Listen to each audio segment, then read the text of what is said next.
Iglesia Católica siempre ha sido basura para el mundo. Bastante fuerte esta acusación que hace el hermano aquí en un comentario. Pero el día de hoy, juntos, tú y yo vamos a descubrir si el amigo aquí tiene razón, si es verdad o si está equivocado. Así que hoy presentamos cómo sería el mundo sin la Iglesia. No tendríamos universidades. Siglo V después de Jesucito, el Imperio Romano se deshace como una galleta María remojada en leche. Cada quien jala para su lado e intenta sobrevivir como puede a matanzas, guerras, pestes. Mucha gente piensa que la Iglesia aprovechó el vacío para erigirse como el nuevo poder hegemónico y que vio una oportunidad de oro en destruir todo el conocimiento clásico y los avances de la ciencia y la filosofía para mantener a un montón de pobres diablos en la ignorancia y controlarlos mejor. El problema con esto es que si alguien se preocupó por mantener vivo el conocimiento clásico, esa fue la Iglesia. Los monjes, encerrados en sus monasterios mientras el mundo se iba por el despeñadero, fueron custodios de muchos textos clásicos de filósofos y poetas. Los escasos manuscritos que llegaban a sus manos, los que sobrevivían al desmadre, no los usaban para prender la chimenea en invierno, los guardaban con celo. En cambio, los bizantinos y luego los musulmanes tenían acceso a bibliotecas más completas. Más adelante, gracias al comercio y, cómo no, las guerras, hubo intercambios que permitieron rescatar autores clásicos que en Europa estaban siendo olvidados. Pero volvamos al oscurantismo. En esa época, los únicos que sabían leer, escribir y hablar varios idiomas eran los monjes. El resto de la gente no encontraba mucha utilidad en la lectura, sobre todo cuando veían venir a una hueste de bárbaros a quemarles su choza y violar a sus mujeres. El cristianismo en realidad era el precario pegamento que mantenía amalgamada la maltrecha civilización en Europa.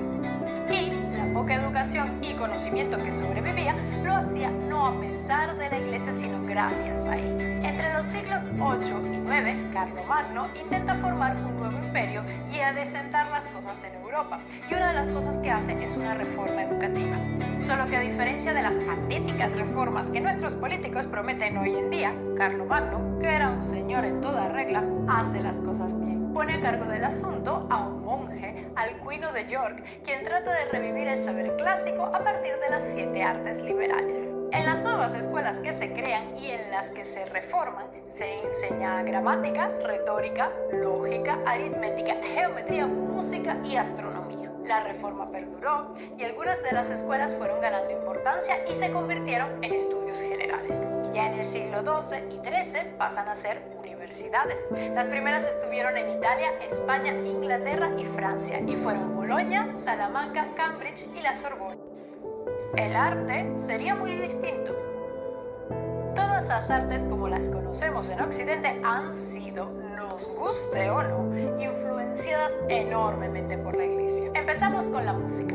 Si piensas que la música sacra es aburrida, que sepas que sin ella no habría música moderna, o bueno, más o menos. El conocimiento musical también estaba en manos de los monjes. De hecho, el sistema de notas musicales actual fue creado por un monje benedictino llamado Guido d'Arezzo. Antes de él, las melodías se aprendían de memoria con algún apunte rudimentario, lo cual explica en parte por qué la música de esa época era bastante sencilla. Para facilitarle las cosas a los monjes que interpretaban cantos gregorianos, Guido creó el tetragrama. Sí, todavía no era penta, permitiendo representar con precisión la altura de las notas, su duración y los compases. También dio nombres a las notas, el actual do, re, mi, fa, sol, la, si, aunque en esa época era ut, re, mi, fa, sol, la, san, que son las primeras sílabas de los versos del himno a San Juan Bautista. Ya sabes, si tienes un grupo de rock satánico, la próxima vez que le digas a tu guitarrista, dámela, estás cantándole al Señor. Ya en el Renacimiento, Ugolino de Forlì, otro monje italiano, añadiría la quinta línea al sistema de notación. Pero el aporte de la Iglesia durante esta época no se redujo a dibujitos de círculos y líneas. También surge la polifonía, que enriquece bastante las piezas musicales. En gran parte de la Edad Media se usaba solo la monofonía, que es la que podemos escuchar en los cantos gregorianos, o sea, todos cantando la misma melodía. En cuanto a la pintura, que sí, que en la época medieval pintaban como niños de 7 años y la mayoría eran escenas religiosas. todo se hacía para adorar a Dios y así obtener su gracia. Aunque pinturas tan feas explicarían el porqué de la peste negra y tantas cosas chungas, a Dios no le hacía gracia. Después de la Edad Media vino el Renacimiento, un periodo de gran crecimiento artístico para la pintura, y la Iglesia tuvo bastante que ver en ello. El Papa Julio II fue protector y mecenas de gigantes de la pintura como Rafael y Miguel Ángel. La Capilla Sixtina fue un encargo de este papa y es una auténtica joya. Y este es solo un ejemplo, porque si te gusta el arte y te das un paseo por Italia, se te cae la baba de todas las maravillas artísticas y arquitectónicas que impulsó la Iglesia en su momento. Y en realidad no solo en Italia, sino en toda Europa. Y es que no hace falta ser creyente para maravillarse con algunas de las obras artísticas o arquitectónicas llevadas adelante por la Iglesia a lo largo de los siglos. Sin la Iglesia, también la ciencia sería distinta. ¿Say what? En el siglo XIII, un señor llamado Alberto Magno, ¿cómo gustaba ese nombre pomposo en aquella época?, defendía la coexistencia pacífica de la ciencia y la religión. ¿Quién era este? Nada más y nada menos que el maestro de Santo Tomás de Aquino, algo así como el Qui-Gon Jinn de Obi-Wan Kenobi.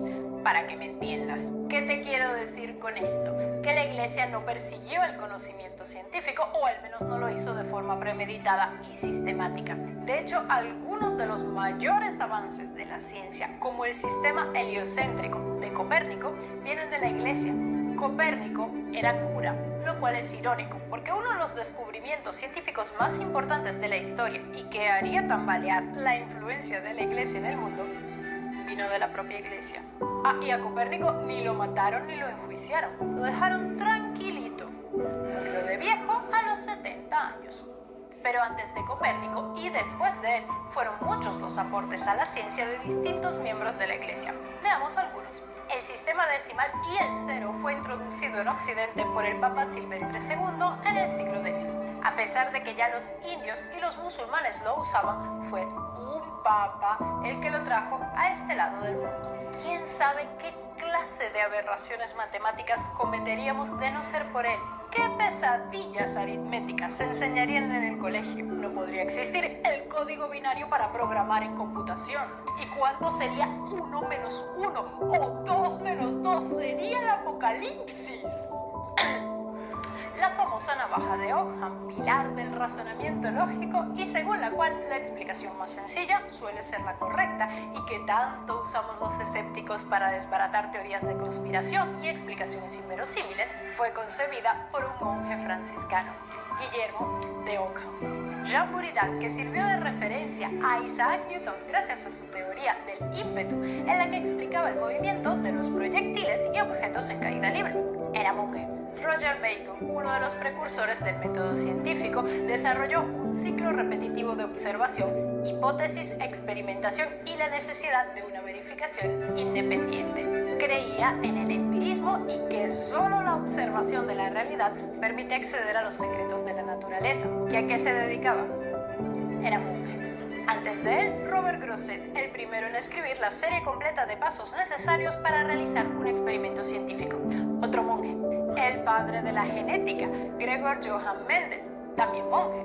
Georges Lemaitre, primero en proponer la teoría de expansión del universo y en proponer la teoría del Big Bang, aunque su nombre era menos catchy. Le puso hipótesis del átomo primigenio. Él era matemático y astrónomo.